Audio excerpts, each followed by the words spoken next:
Well, I've used Google Earth and I've used the Add Path tool to add a path to a Google Earth image, and that's what you see here in red, overlaying a site.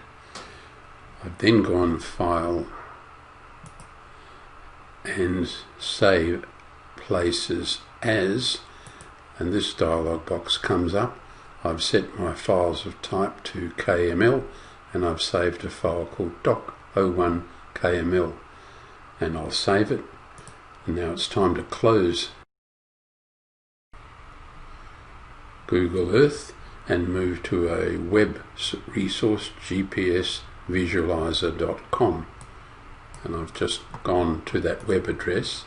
Up pops this page, and I'll choose the file that we just downloaded and saved, that doc1kml, and we're going to turn it into quite a common format for GPS equipment, a GPX file, and we'll pick Convert It, and the online software here will go away. It's now massaged that data and turned it into a GPX, and I'll now like to download and save it, and I'll do that now, and I'll put it in that same contour testing folder.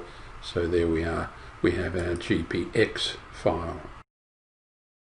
Well, the next step is to take that GPX file and make sure we've got it in the format for contour mapping. So we want X, Y and a depth value, and so we're outputting now plain text, and we need to set some defaults here. We want a comma separated file, and we do want to use the best available source to get elevation data, and so I can now say convert.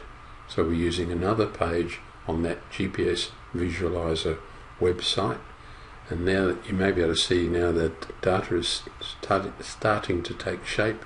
We've got the X value here, the Y value and the elevation value, and we can download that in a form that Excel can take, CSV, and we can just strip off the columns of data that we don't want.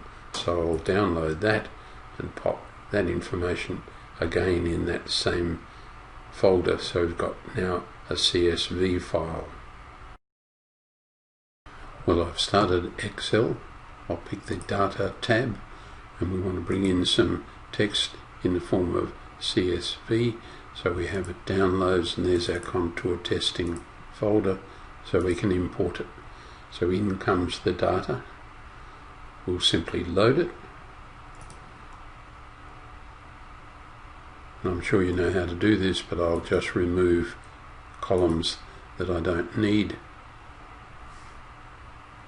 Column D we certainly don't need, and column D. So we're left with 3 columns of information. I'll see if we can remove the first row, and that's a little difficult here, but I think that'll come good when we save this now as CSV. So File, Save As, Contour Testing, and we'll pick files of type CSV again. There are so many options, aren't there? Here we are, and it wants a file name, so this is 3D data columns removes,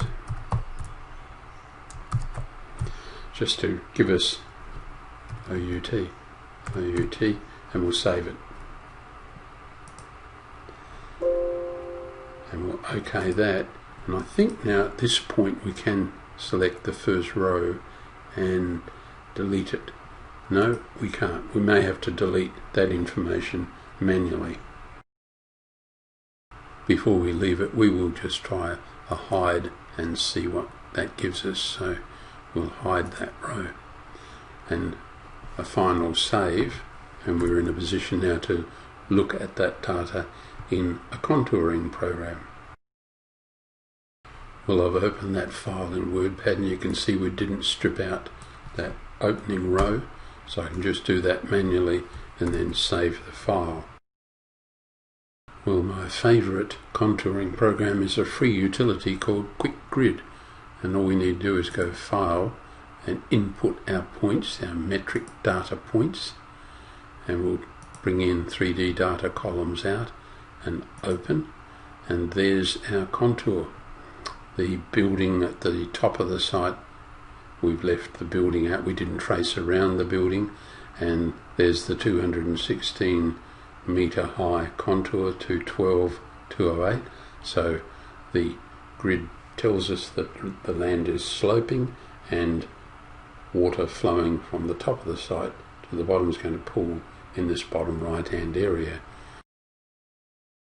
Well, QuikGrid has some useful tools. I can click grid and click here and decrease the resolution, and that perhaps shows us the grid a little more clearly. The final step, remembering we want to get this into GCAD Plus, is to export as DXF file, and I've just been rehearsing it, so I'll overwrite QuikGrid out.dxf and we'll save it. And we're ready now to move into the GCAD Plus environment.